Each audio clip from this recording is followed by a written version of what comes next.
After 14 months living in Europe, one of my biggest takeaways about the differences between the US and Europe is that the food quality in Europe is significantly better. It's a landslide, it's not even close. And if you don't believe me, believe them. Because in this video, we will be reacting to videos about the differences in food quality in the US and Europe. So without further ado, let's get into this first video.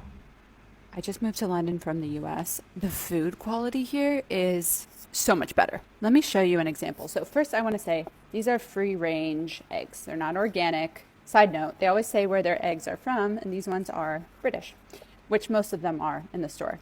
But anyway, I want to show you guys how much higher quality just a conventional free range egg is. In the US, a conventional egg yolk would be yellow.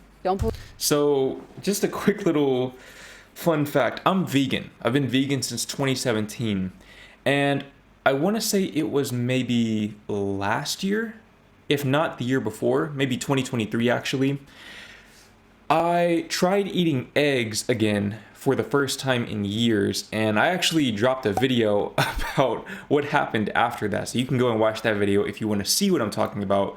But basically my eyes swelled up like crazy. Now, I don't know if this was primarily because I hadn't eaten eggs in so long and my body was just reacting to them in a very strange way because it seemed like a foreign substance, or if it was primarily because of the quality of American eggs, or rather the lack thereof.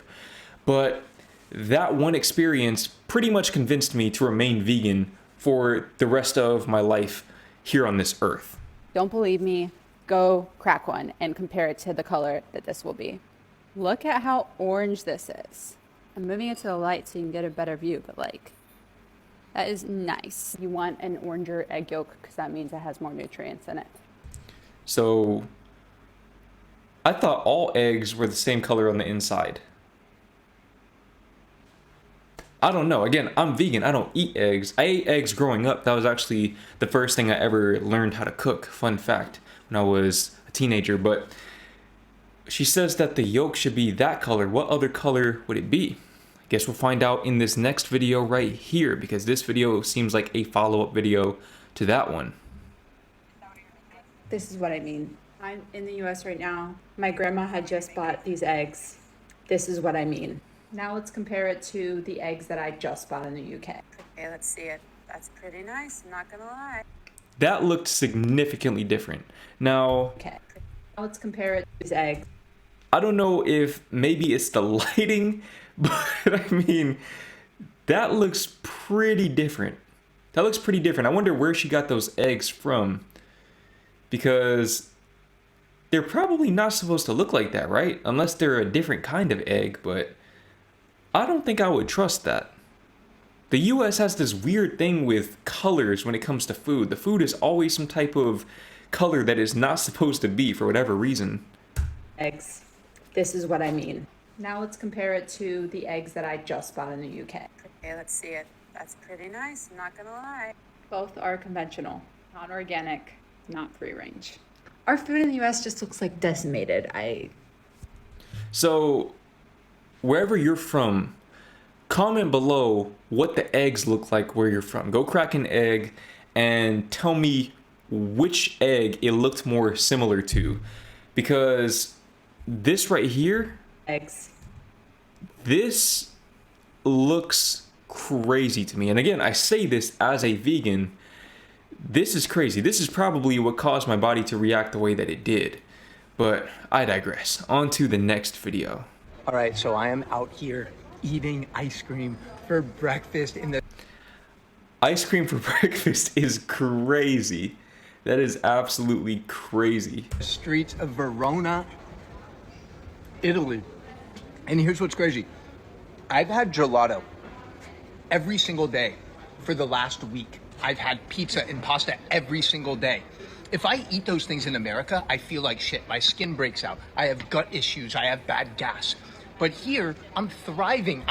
So this is pretty interesting because I did notice that when I was in Europe, I actually ate significantly more food. And the reason why I know this is because I track all of my meals. So you can see, I have a food scale right here. I track my meals, I weigh my meals out because I have fitness goals that require me to do that, plain and simple. So I track my meals. I was eating up to 3,800 calories per day in Europe. 3,800 calories while living in the Netherlands. I think there was also a time I was eating closer to 3,500 and I was struggling to put on weight. Literally struggling. I was actively trying to build muscle and I just couldn't. So I had to up it to 3,800 calories per day, eating dessert every single day, and I could not gain weight for the life of me. Went back to the US earlier this year for 3 months. I went back to the US and instantly I put on a bunch of weight. Now again, in the context of my fitness goals, that was actually a good thing, but if you're not somebody who goes to the gym 5 or 6 days a week and trains like you're fighting demons every single day, then that will probably lead to obesity at some point or another. I don't know why that's the case. It seems like maybe people's bodies have a much more difficult time digesting American food, probably because of all the preservatives and things of that nature. It's probably harder for the body to break down food that's meant to not break down, essentially. But I don't know, that's just my theory. I'm no scientist or nutritionist. I'm just speaking anecdotally here. I'm glowing. And it's just further proof that in America, we poison our food supply. And again, ice cream for breakfast is crazy. Even if the ingredients are high quality, that is not something anyone should make a habit of. I'm sure most European people would agree with me there. We spray glyphosate on all of the soil. We feed our cows all of these hormones. And this is exactly what happens when you eat real food. You thrive. You don't really see fat people out here in Italy. And they're having their wine, they're having their pasta, they're having their pizza, they're having their ice cream. America, let's step our game up. This is why I'm really happy that RFK is joining Trump, because hopefully we can prioritize health in America. So America does need to do something about the quality of the food because it's inexcusable. It's inexcusable. And actually, you saw me just take a sip of my water there. They need to do something about the water quality as well, because the tap water in the US, while it is technically drinkable, there is a noticeable taste difference between American tap water and European tap water. At the very least, Dutch tap water. And I think probably German tap water, Norwegian tap water, so on and so forth. Swiss tap water I've heard is really, really good as well. But America needs to fix those things because those are signs of a highly developed nation. And if America wants to claim to be the best, then we have to hold it to that standard. We have to hold it to that standard. So they need to have not only higher quality food, but subsidized higher quality food. And what I mean by that is the food needs to be cheaper. The food needs to be cheaper.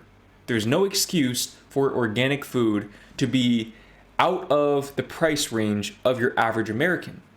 Because if you want to be a prosperous country, you also need to be a healthy country, because health is wealth. But health is wealth unless your medical system, your healthcare system, is so focused on prioritizing profit that they charge exorbitant rates for the simplest of services. But different discussion for a different day. On to the next video. American foods and products that will put Europeans into a coma. Literally. And this video is muted, by the way, because copyright. So I actually looked at the description of this video right here. She is in the Czech Republic. So she's comparing this to her experience in the Czech Republic. I haven't been to the Czech Republic before myself, but I do want to visit for sure. So for starters, we have sugary cereals for breakfast, strawberry milkshake frosted flakes. So they do have regular frosted flakes in Europe. I think they might have that everywhere. Granted, it has a slightly different name, but the concept is the same. At least I think it is. I never actually tried the European version because when I was in Europe, I kind of just didn't really eat cereal, to be honest. I didn't really eat cereal as much because there were just other better options. But yeah, Europeans aren't really eating stuff like this for breakfast, at least based on what I saw. Now, Dutch people, they do like to eat this thing called hagelslag, which is basically chocolate sprinkles for breakfast. But in terms of the sugar content of hagelslag versus something like this right here, night and day difference.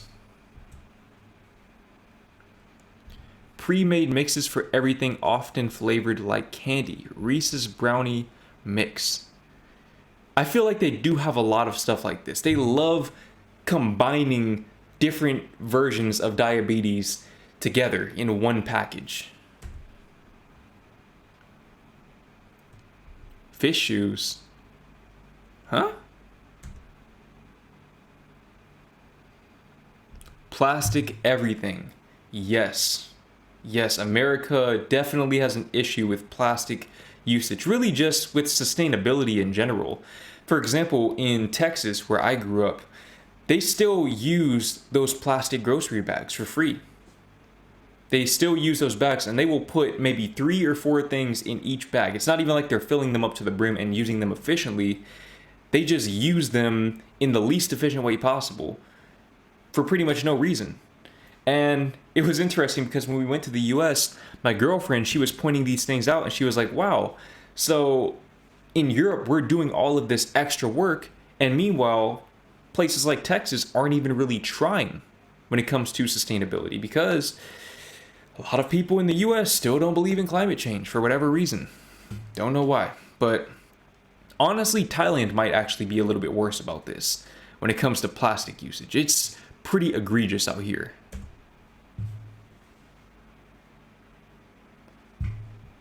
Massive selections of chips in huge bags with odd flavors like this one. Fiery mango Doritos. You see, I feel like they just... Why? What's the point? Why are they doing this? Why would you... Who came up with this? Fiery mango Doritos. I feel like in the US, they just have a whole bunch of nothing at the stores. And I commented on this in prior videos that realistically, it's 20% of those products that are generating 80% of the profits. So what's the point of having all of this extra stuff right here? And somebody responded in the comments of one of those videos saying that this is actually a sales tactic. So they create a lot of decision fatigue intentionally in order to inspire you, as a euphemism, to buy more stuff. And that right there explained it all. Because to me, in my head, I like to think in the simplest terms possible. So I figured, okay, you can focus on only selling the 20% of stuff that people actually want to buy that will generate most profits. You can reduce your overhead by making the store smaller and not having to rent such large spaces, and you can actually profit more. But it seems like they found another way to profit at the expense of, again, the health of Americans. Frozen meals everywhere, which often have 1,300 milligrams plus of sodium. So I'm not gonna lie, when I first moved into my own apartment when I was, 21 years old, for probably the first 2 weeks, I ate exclusively boxed meals like this, microwave boxed meals for dinner. And after those 2 weeks, I got sick. I still don't know what I had. It's like my throat was hurting and I just felt sick. You know when you have an illness coming on. And I instantly knew. I was like, I need to stop eating that stuff. I think this stuff is actually weakening my immune system somehow. And sure enough, as soon as I stopped eating that stuff, it went away. This stuff right here, in my opinion, is not really suitable for human consumption. People should not be eating stuff like this at all. They just shouldn't. This stuff is not healthy for you. This stuff will lead to a premature death. So, America needs to do better.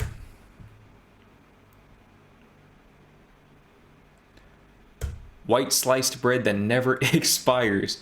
You know what? That's something that when I moved to Europe really caught me off guard, was that I would get bread from the store and put it in the pantry because that's what I was accustomed to doing. And 3 days later, I would see mold on it. And I was like, what happened? We just got it. I didn't realize that the bread there doesn't have all of those extra preservatives. So you can't just have bread lying around for 2 weeks at a time without it going bad. In the US, something like this, to her point, it doesn't really expire, at least within the first few weeks of you having it. And you can leave it out. In Europe, at least in the Netherlands, let me know if you do this in your country as well, but in the Netherlands, what we do is we freeze the bread. We put the bread in the freezer, and that basically ensures that it stays fresh. And then whenever you want to eat the bread, you either put it in the toaster or you let it thaw out, which to me is genius, by the way. That's absolutely genius, and that's something I intend on continuing to do for the rest of my life, regardless of where I live. But I digress. This white bread right here, this stuff is not healthy for you at all. And my girlfriend, along with many, many other Europeans who have been to the US, said that this white bread tastes almost like cake. Now, me personally, I don't know if it's because my palate is broken or if it's because I don't really consciously think about the taste of the food that I'm eating most of the time. I didn't really notice that, but I'm going to trust their judgment. When it comes to bread, I'm always going to defer to the judgment of European people because they just know much more about that than I do. The bread in Europe is definitely significantly better in terms of taste, though. That's one thing that I can confidently say is that European bread is different. It tastes better, it's cheaper, and it's healthier all at the same time. Flavored coffee. Cinnamon roll coffee, anyone? Yeah, I'm not much of a coffee drinker myself. This is crazy. Starting your day with something like this is definitely not a good idea if you value living a long life. Definitely not something that you should be indulging in. Pre-made cookies ready to bake. Yeah, there's so much stuff that you see in the US that you'll just never find in Europe. And for good reason. I mean, again, when you see all of these crazy colors, when you look at the ingredients of something like this, you're going to see blue 45 and red 16 and all of these other ingredients that have no business being in your body at all.